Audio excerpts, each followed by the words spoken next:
Gravando. Olá! Hoje eu tô aqui com a Gabriela Bratã. Ela é naturóloga e a gente vai conversar um pouquinho sobre o que que é isso, né? O que que é a naturologia. E ela tem um projeto, não é um projeto, né? Uma terapia, um workshop, não sei, depois você explica direito, que chama Imersão, que mistura um pouquinho da terapia menstrual com a naturologia. Então, a gente vai conversar sobre como isso pode te ajudar a deixar o corpo, né, em maior contentamento, mais equilibrado. E vamos começar. Gabi, fala um pouquinho o que é a naturologia, como que você conheceu essa carreira que há pouco tempo eu não sabia que tinha.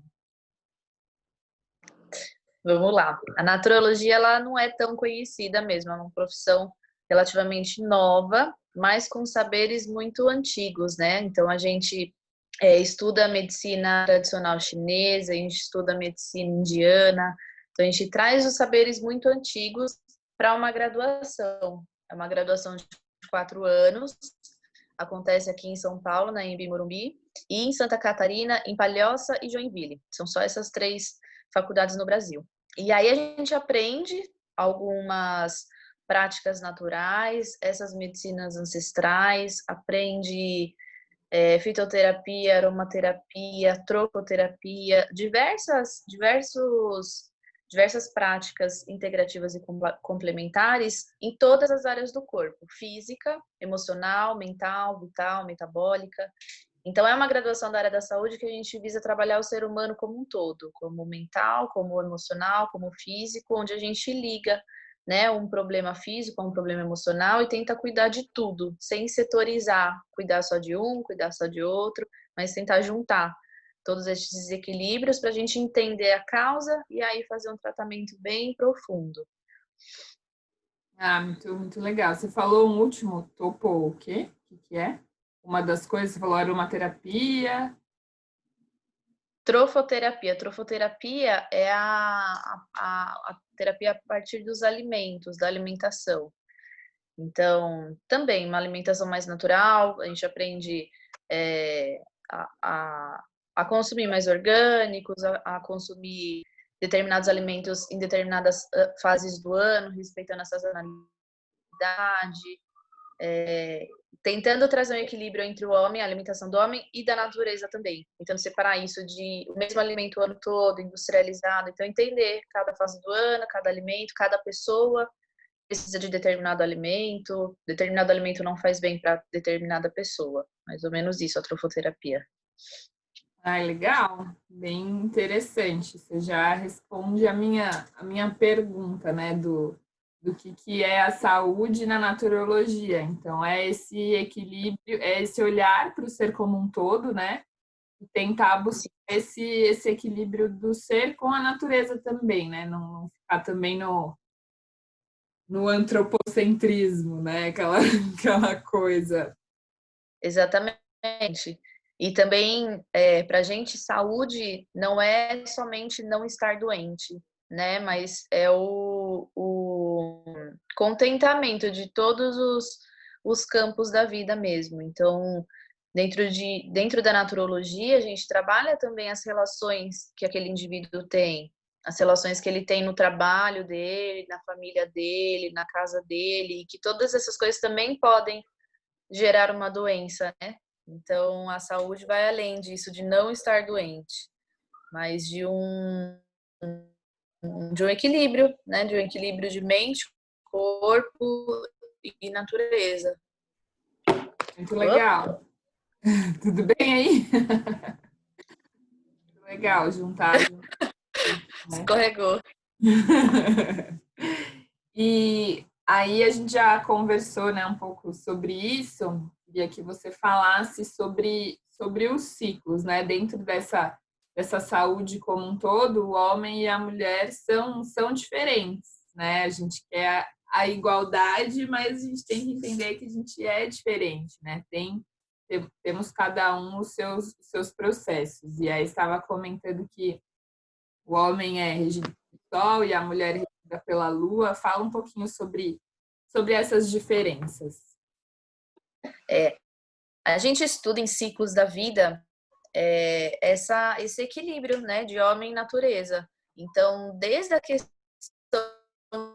de vida e morte, que a gente equipara ao dia e à noite, né? Então, as coisas nascem, tem o tempo de crescer e aí tem o tempo de morrer.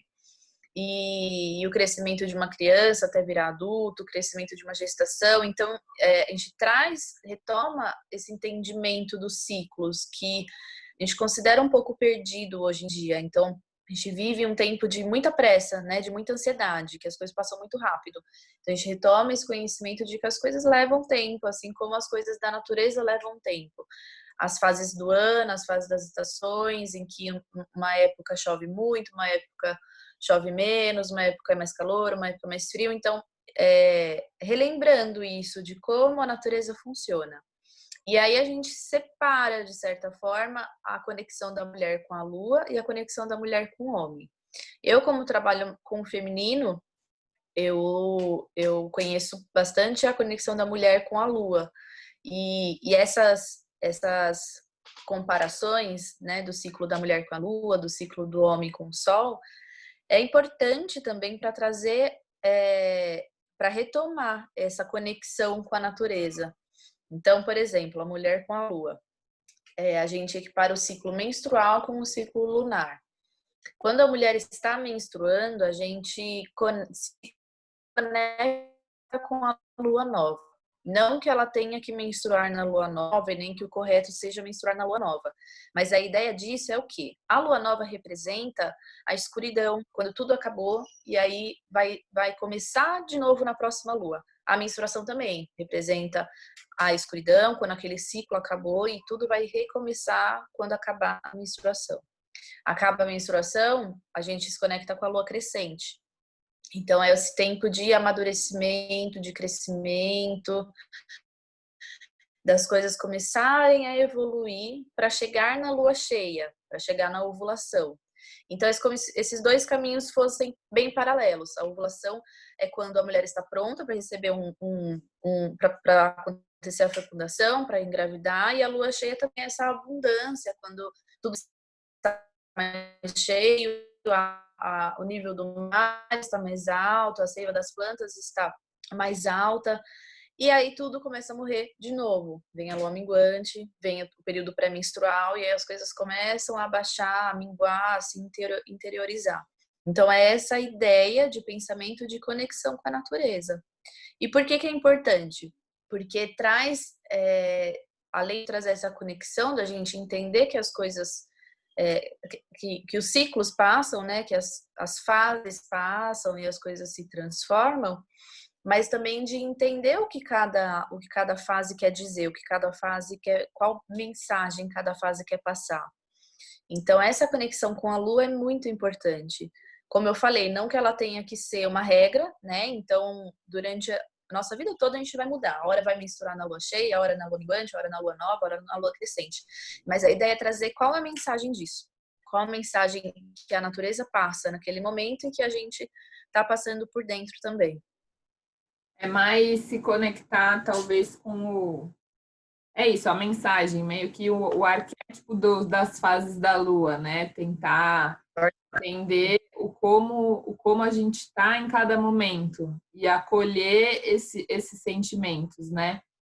Você me falou também já da questão das fases da idade, né? Da mulher, das fases que representam a personalidade, digamos assim, de cada fase.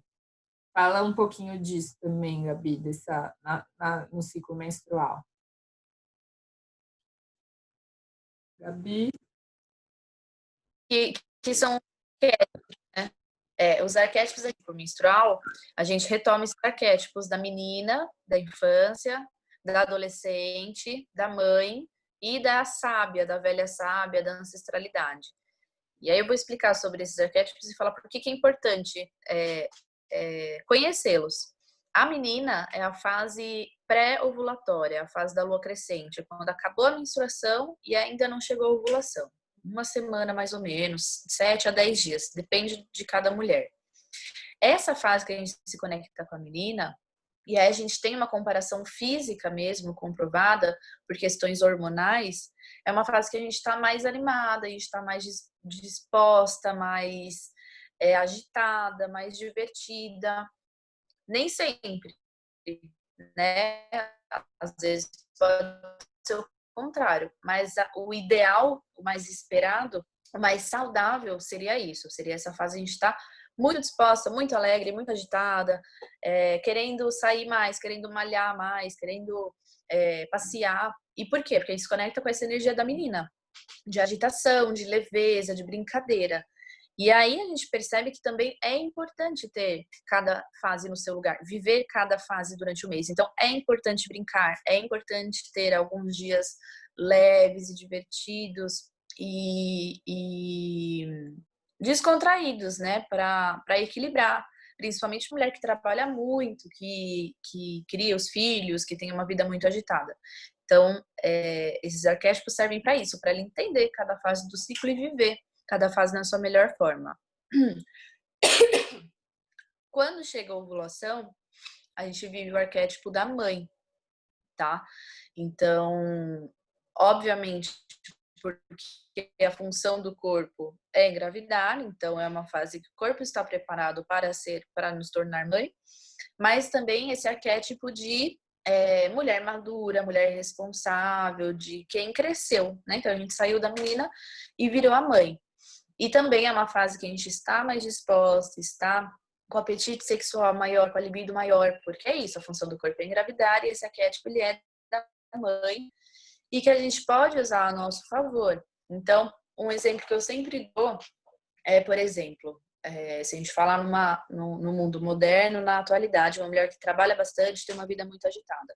Essas 2 primeiras semanas, que é a fase pré-ovulatória e a fase ovulatória ela é mais curtinha, dura 3, 5 dias, né? Porque a gente tem 2 dias antes da ovulação e 2 dias depois de proteção. Então, esses dias de menina e de mulher, de fase pré-ovulatória e ovulatória, essa mulher moderna que trabalha muito e tem a vida muito agitada, ela pode usar a seu favor como?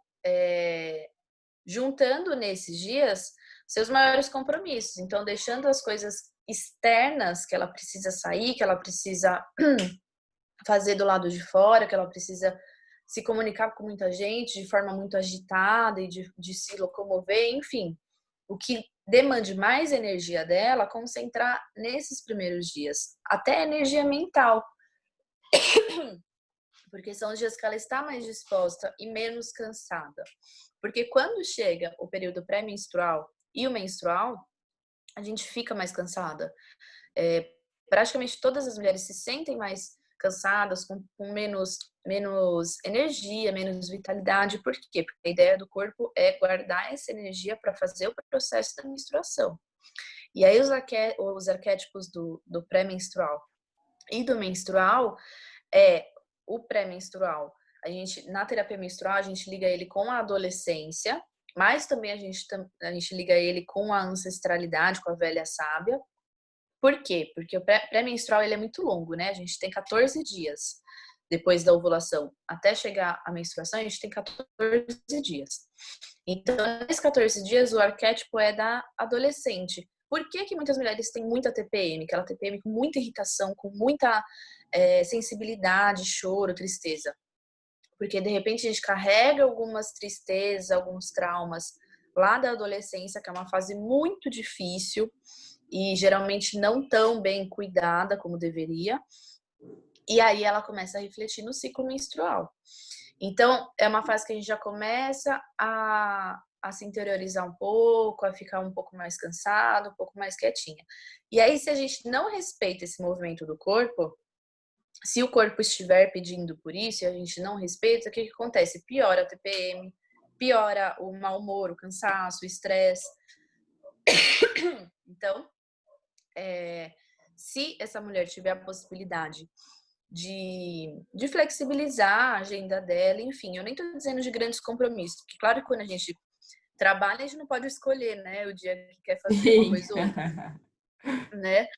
Mas, assim, respeitar mesmo esse movimento. Então, chegou a fase pré-menstrual, menstrual, sair menos de casa, deitar um pouco mais cedo, tomar um chá, fazer um escalda-pés.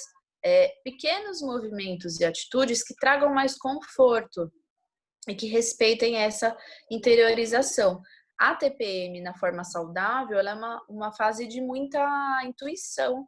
Então, é uma fase que a gente começa a se conectar, como eu disse lá no começo, que a gente também se conecta com a velha sábia, com esse arquétipo de sabedoria, que é o fim da vida, né? Porque a gente vai menstruar e vai morrer esse ciclo. Então, a gente se conecta com esse fim da vida com sabedoria e a gente não tem uma TPM surtando, tem uma TPM plena. E é possível sim, muitas mulheres têm também. E aí chega na menstruação, estou inspirada na menstruação, que é o arquétipo da ancestralidade, é o arquétipo da morte e renascimento. Por quê? Porque aquele ciclo morreu. Aquele ovócito que amadureceu, saiu do ovário, ficou esperando um espermatozoide, isso não aconteceu, ele está se desmanchando e está saindo, né, pelo sangue no endométrio. Então, é um arquétipo de morte e renascimento. E aí aquilo dos ciclos da vida, quando a gente entende, lida melhor com esse começo, meio e fim, vida, morte, vida, a menstruação também se torna mais leve, mais fácil.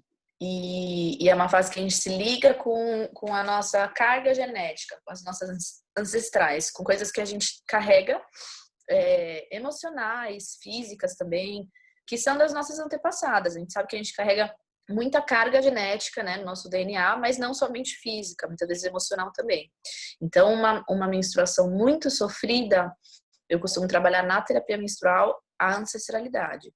E uma menstruação saudável, legal, é isso. Tem um pouquinho mais de cansaço, tem um pouco mais de letargia, assim, mas sem grandes dores, sem um fluxo intenso que incomode, um sangramento leve, fácil de passar. Por isso é tão importante conhecer esses arquétipos, porque quando determinada fase está muito difícil, então, por exemplo, a minha adolescência, a minha TPM está muito forte, será que tem alguma questão da minha adolescência? Ou então a minha ovulação. Algumas mulheres sentem muita dor na ovulação. E não é tão comum, mas eu costumo ouvir bastante isso. Muita dor na ovulação. Será que eu tenho alguma questão com a minha mãe? Ou eu como mãe de projetos, né? Mãe de projetos de trabalho, de estudo. Enfim, é uma área muito profunda, né? Que a gente vai ramificando Sim, e se aprofundando em cada tema. com certeza. E, uma coisa que é bem comum, mas que não é também o ideal, é ter cólicas, né? O ideal é que esse ciclo aconteça de uma forma natural e você nem perceba, né? Você, lógico, conforme você se conhece mais, você consegue reconhecer os seus ciclos, né? E perceber quando está mais próximo da menstruação ou não. Só que a cólica muito intensa, o que você tem para nos falar sobre isso? O que eu acho mais legal de eu conhecer, né, estudar a naturologia e a terapia menstrual, a ginecologia natural, é que eu consigo unir todos esses conhecimentos. Então, depende da mulher.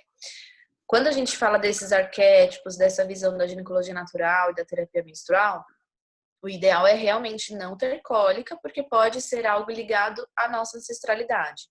E muitas vezes é mesmo, porque as mulheres da nossa família antigamente, até mesmo nossas mães, a gente não precisa ir tão longe, ou avós, ou bisavós, sofreram muito, né? Muitas não podiam trabalhar, muitas tiveram casamentos abusivos, enfim, tiveram muitas dores e naquela época elas não podiam falar, né? Ou de forma tão fácil, se cuidar de forma tão fácil, era muito mais difícil. Então, a gente, de certa forma, carrega essas dores e vai limpando, vai liberando com o tempo, com esse processo de autoconhecimento, com a própria menstruação, que é uma liberação energética, um detox energético todos os meses. Então, muita cólica pode sim ter ligação com a ancestralidade. Mas também, como a gente falou, que a naturologia não enxerga o ser humano como uma coisa só, tem muitas questões envolvidas, pode ter relação com a alimentação, e aí a gente olha para a alimentação dessa pessoa, pode ter relação com processos inflamatórios, a gente olha para esse organismo, se ele é um organismo com muita inflamação, pode ter relação com estresse, com ansiedade, a gente olha para as relações que essa pessoa tem no trabalho, em casa, com ela mesma. Então é isso, a gente olha para tudo e aí entende, né? Dentro de um processo de individualização, que é o que a naturologia mais busca, cuidar daquela pessoa de forma necessária para ela. Porque eu poderia, por exemplo, cuidar de uma mulher que tem cólica e mexer só na alimentação, porque se ela tiver uma alimentação perfeita, sem industrializados, sem inflamatórios, sem nada que fizer mal, ela vai estar curada. E não é, né? Porque tem muitas outras questões envolvidas.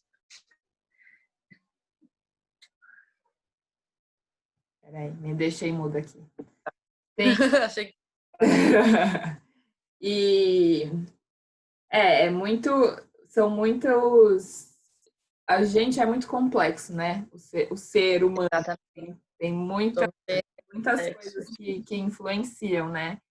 E me fala um pouquinho, Gabi, de como que funcionam essas terapias, as terapias mais físicas, né? Que seria a aromaterapia e e os florais, né? Como que eles agem no nosso corpo? A terapia que eu mais uso é a botânica, que são a partir das ervas, que são essas que você falou, a aromaterapia, a terapia floral e a fitoterapia. A fitoterapia é o remédio à base de ervas. Então, a gente pode usar as ervas como chá, como tintura, como cápsula. Eu costumo usar muito como tintura, foi a forma que eu aprendi mais eficiente. Então, e por isso que é complexo. O que é a tintura? Explica o que é. É isso, de certa forma também complexo, porque eu analiso as suas questões. Então, por exemplo, você tem muita cólica menstrual e a gente precisa desinflamar o organismo, precisa diminuir a dor, né, de uma forma analgésica. Só que aí a gente não olha também só para o útero, só para essa cólica menstrual. A gente já aproveita e olha para a digestão, para o sono, para qualquer outras dores e questões físicas que essa pessoa tenha. A fitoterapia, de forma geral, a gente trabalha o físico. As ervas também têm um efeito energético, mas a gente trabalha o físico. Então, uma tintura é uma junção de ervas no álcool. Elas são extraídas pelo álcool e a gente toma algumas gotinhas por dia. É feito em laboratório, eu mando uma receita, a pessoa faz no laboratório e vai tomando durante o mês. E aí a gente vai acompanhando. E é isso que é muito legal das ervas, porque muitos remédios, eles são feitos a partir de ervas também, de compostos químicos que são extraídos das ervas. Só que eles são, como fala, fugiu a palavra, eles são, assim, eles extraem um composto químico e isola, eles são isolados. Na tintura, não, a gente usa a erva toda. Então, uma mesma erva, por exemplo, camomila, que atua na cólica menstrual, que atua no estresse, ela atua também na digestão. Então, a gente já vai pegar duas questões que a pessoa pode ter. Então, é isso. As ervas, elas atuam em muitos níveis físicos. E aí, a gente consegue, com poucas, fazer um trabalho inteiro de desinflamação, de desintoxicação, de analgesia, de um trabalho ansiolítico também. Então, geralmente, numa tintura, a gente consegue trabalhar todos os níveis, todas as questões físicas. A terapia floral, a gente trabalha questões emocionais. Então, a tintura ela é feita de ervas, o floral ele é feito de flores. Então, por exemplo, um exemplo que geralmente eu dou eles pegam uma flor que tem a raiz muito profunda, muito grande, e aí eles fazem a leitura daquela flor, como por exemplo, essa raiz que é muito grande, ela pode ser usada por uma pessoa que é muito mental, que é muito avoada, que tem a cabeça com muitos pensamentos, ou ainda uma flor que cresce muito no alto das árvores, que fica muito lá em cima, ela também pode ser usada para essa pessoa que tem o mental muito agitado. Então, é feita uma leitura energética dessa flor, uma assinatura da flor. E aí, a partir dessas características, a gente usa os florais para determinadas questões. Então, medo, controle, insegurança, traumas, todas as questões que ficam no campo mental e emocional. Eu gosto muito dos florais, tanto quanto da tintura. Esses dois são meus preferidos, porque a gente entende que dentro de cada desequilíbrio físico tem também desequilíbrios emocionais e vice-versa. E assim, não adianta também a gente separar eles e como se cuidando dessa causa fosse suficiente, né? A gente também não pode entrar nesse lugar de ficou com candidíase e é estresse. Ficou com cólica, é tal coisa. Porque são muitas. E aí, quando a gente trabalha o físico e o emocional bem, bem aberto, bem profundo, aí o resultado é muito, 1000 vezes melhor. E a aromaterapia? A aromaterapia são óleos essenciais. O óleo essencial ele é extraído a partir de muitos, muitos, muitos quilos de uma flor, de uma erva. Por exemplo, um óleo essencial de rosas é necessário toneladas de pétalas de rosas e eles fazem uma extração em máquinas muito grandes em que é extraído um óleo mesmo bem puro. Então, o óleo essencial geralmente é bem pequenininho e é muito concentrado. Uma gota equivale geralmente a 30, 20, 40 xícaras, depende da erva da flor. E aí a gente tem um efeito físico e emocional, como se a gente juntasse tintura e floral. Mas a aromaterapia é um pouquinho mais lenta, então a gente entra no processo da pessoa sentir aquele aroma, entender as emoções que vêm, de repente aquele aroma aquele óleo essencial pode tratar alguma questão física. Na ginecologia natural, um óleo essencial muito conhecido, por exemplo, é o gerânio. O gerânio, ele trabalha fisicamente com balanço hormonal, com TPM, com cólica, ele alivia. E ele também trabalha o emocional porque ele tem uma conexão com o feminino, é uma flor que tem uma conexão com o feminino. Então, ele faz essa junção. Muito legal. Muitas coisas, muitas funções, né? Sim, muitas. Não é a sua área, né? Mas a Giovana que trabalha com você, qual que é o nome da terapia que ela faz? Você sabe falar um pouquinho pra gente? Ela é naturóloga também, mas ela tem uma especialização em biomagnetismo. O biomagnetismo ele é feito a partir de ímãs de alta potência e a ideia é regular o tecido biológico do corpo. Então a gente tem cargas positivas e negativas e é algo bem físico mesmo, bem químico. É isso, é o que é. Então a gente tem positivos e negativos e ela equilibra essas cargas positivas e negativas a partir dos ímãs. E aí, a mesma coisa, procurando trazer equilíbrio para cada parte do organismo. Então, questões mais físicas, eu costumo, inclusive, indicar ela, porque é mais rápido, a gente vê um resultado mais rápido e bem potente, bem forte mesmo. Legal. É isso, né? Tem, muitas coisas diferentes. Muitas. E assim, todas funcionam.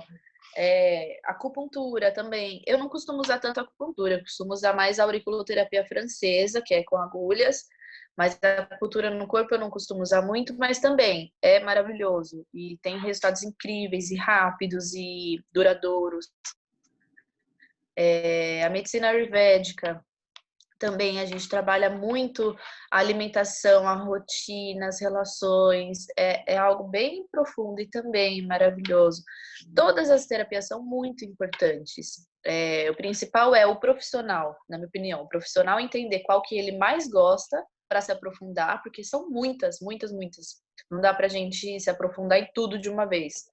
Então, se especializar em uma coisa que ele goste, E o paciente também entender, né, com o tempo, conhecendo algumas terapias e alguns profissionais, entender o que ele gosta mais. Então, eu, por exemplo, eu não gosto de agulha.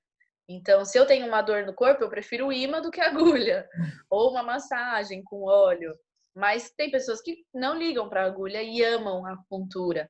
É isso, é se conhecer. Então, além de tudo, a gente trabalha muito esse autoconhecimento para a pessoa entender, né, o que ela gosta, o que faz bem para ela. É muito Para isso. E não essa ficar palavra. Hã? para não ficar refém, né, Isso. de ninguém, de nenhum tratamento, de nenhum lugar. É isso, essa palavra acho que aparece em todos os temas aqui que eu converso com as pessoas, que é o autoconhecimento, que é a chave para você cuidar de você, né? O nosso É, corpo nos acompanha a vida inteira, então a gente tem que saber o que acontece com ele, como acontece, como a gente consegue arrumar, né? Voltar para o eixo, né? Eu sempre falo isso do equilíbrio, que é um movimento, né? Mas o legal é você conseguir voltar o mais rápido possível para o seu centro, não que você não vá sair dele, né? Faz isso, faz parte, com isso certeza. é muito legal que todo mundo acaba falando de autoconhecimento e acha que a autonomia também é muito importante, né? E a minha ideia é essa, assim, eu não vou saber falar de tudo, então eu chamo os meus amigos para falar Aham. sobre o que eles sabem, né? E aí as pessoas poderem se identificar com o que mais vai fazer bem para ela e para ela conseguir chegar nessa autonomia de falar, quando eu tô assim, é melhor eu fazer isso, é melhor eu descansar hoje um pouco, né? Exatamente. Às vezes não E dá para respeitar parar. aquele movimento. É, É isso, o autoconhecimento e o respeito, né? O respeito com você mesmo, né? Isso é fundamental. E, Gabi, me fala uma coisa, o que que a naturologia, assim, mudou na sua vida? Primeiro, como que você conheceu, como você descobriu sobre a naturologia e o que que isso mudou, assim, na sua vida? O que que a naturologia te deu de descoberta? a Giovana, ela é minha colega, a gente estudou na mesma escola, ela é 3 anos mais velha que eu acho, 2, 3 anos. Mas a gente estudou na mesma escola mais de 10 anos atrás. Então a gente sempre teve um contato assim de redes sociais, e aí quando ela se formou, quando ela estava na faculdade, eu achei muito legal, mas na época passou.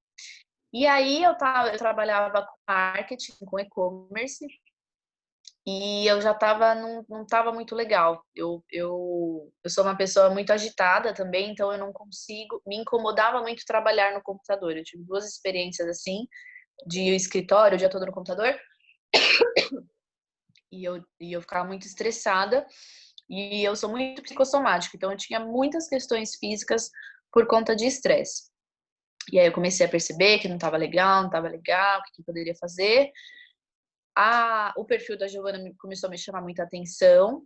Sempre gostei da área da saúde, minha mãe é enfermeira, sempre gostei de tratamentos assim mais leves, que eu entendesse. Eu sempre gostava de entender o que estava acontecendo. Então, por que eu tô com isso? Sempre perguntava para os médicos qualquer coisa que eu tinha, mas por que eu tive? Por que começou? Como que passou? Sempre curiosa nesse sentido. E aí eu fiz uma formação. A moça que trabalhava comigo, ela teve um parto natural em casa, domiciliar, humanizado, e eu achei aquilo muito legal, muito incrível, e eu fiz uma formação de doula. Então eu sou doula também, eu só não atuo. Mas a minha primeira formação nessa área foi essa de doula. E doula, para quem não sabe, é uma acompanhante do parto, acompanhante da gestante. Então, o papel da doula é informar a gestante durante a gestação, do processo do parto, da gestação, do bebê, levar as informações necessárias, levar apoio, levar conhecimento, empoderamento para aquela gestante também conseguir ter o parto que ela desejar, que ela escolher, acompanhar o parto também. E aí entra aromaterapia, entra massagem, entra diversos cuidados, cada doula vai também aprimorando o seu atendimento. E aí o pós-parto também, cuidar daquela puérpera.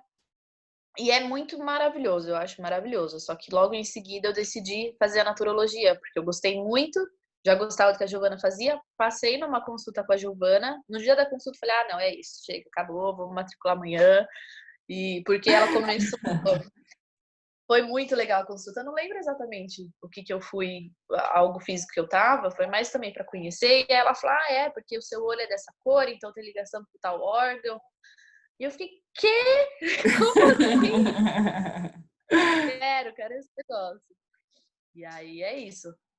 Comecei e foi a melhor decisão, porque a naturologia, a gente fala muito isso na faculdade, que ela não é uma faculdade só para a gente exercer, é uma faculdade para a gente. Então, a gente desenvolve muitos processos de autoconhecimento dentro do curso, dentro do dia a dia.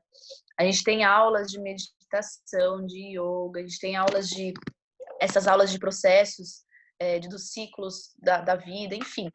A gente tem aula de psicologia e integralidade, a gente tem aula, a grade é muito legal, é muito, muito extensa, muito profunda. Então, conforme os semestres vão passando e a gente vai tendo determinadas aulas, a gente vai involuntário, a gente vai nos enxergando dentro daquele contexto, né? Nos cuidando daquela forma. Então, a gente vai vivenciando mesmo cada semestre, cada matéria, cada aprendizado, vivenciando dentro da gente. Então, é uma faculdade que são 4 anos muito intensos, que a gente aprende fora e dentro. É quase uma faculdade É muito legal. de conhecimento. É. E você acha que encontrou esse equilíbrio, esse contentamento, assim, na sua vida? Você e Gabriela, hoje, você acha que o seu corpo está contente com você? Você está contente com ele? Muito mais do que antigamente. Na verdade, uma coisa que costuma acontecer com alguns alunos, acho que com a maioria, na verdade, eu fui uma dessas, é de no começo a gente ficar meio radical. Então, viver muito, muito intensamente a naturologia. Então, não posso comer isso porque faz muito mal, não posso fazer isso porque faz muito mal. E aí, com o tempo, eu fui percebendo o equilíbrio mesmo. Então, por exemplo, uma coisa que no começo eu achava muito ruim era remédio. Eu não tomava remédio de jeito nenhum. E hoje não, se eu tiver com muita dor, se eu não tiver muito incomodada com alguma coisa, tudo bem tomar um remédio. O importante é eu entender porque eu tô com aquela dor, para ela não aumentar, para não gerar um desequilíbrio maior, mas tudo bem, né? Viver cada coisa. Hoje, por exemplo, se eu tenho uma rotina, se eu sei que eu estou numa rotina muito agitada, que eu não estou me alimentando bem, que eu não estou dormindo bem, eu tenho consciência disso. Então, eu sei que não vai ser bom, que eu posso adoecer por conta disso, e aí eu tento compensar. Então, alguns dias que eu percebo, opa, não, tá muito ruim, tá muito bagunçado, tô comendo muito na rua, tô saindo de manhã, chegando de noite, e aí no fim de semana que eu consigo respirar, aí eu cuido legal da alimentação, dou um reforço pro meu corpo, durmo bem. Então, para mim, o que mais me trouxe foi a consciência de entender o meu corpo, de entender o cenário de fora também. Então, não me cobrar de estar comendo mal, dormindo mal, por exemplo, se o cenário de fora estiver pedindo isso. Não me cobrar de repente, escolher uma alopatia e tudo bem, que era uma coisa que eu fazia no começo da graduação. E também não me cobrar se eu não entender o que está acontecendo com o meu corpo. Porque às vezes a gente não entende mesmo. Vai entender daqui 10 anos, ou não vai entender alguma questão e tá tudo bem. Então, o principal foi isso. Eu entender esses processos do corpo e da vida, que eu acho que deveria ser ensinado para todas as pessoas. Sim, muito legal, Gabi, muito legal. Eu pensava isso também, assim, né? Minha ideia inicial do que eu quero fazer, né, para ajudar as pessoas. Meu, tem que ensinar anatomia na escola, tipo, as crianças têm que entender como funciona o corpo, né? Chega adulto que não tem noção de nada, nunca parou para olhar, nunca parou para entender o que o corpo está fazendo, né? A gente Sim. automatizando muito tudo. Então, acho que a gente vem num assim, universal de se olhar mais, isso é ótimo. E com certeza. Nisso, e muito obrigada, adorei. Ai, que bom. Eu fico muito feliz. Obrigada a você pelo convite. Espero que o pessoal goste e pesquise, né? Busque mais informação, nunca é demais. E essa iniciativa é muito legal também de levar essas informações que a gente não tem tanto acesso, né? A gente tem que pesquisar mesmo e ser curioso. É isso aí. Eu vou fechar aqui, muito obrigada, e você fica aqui.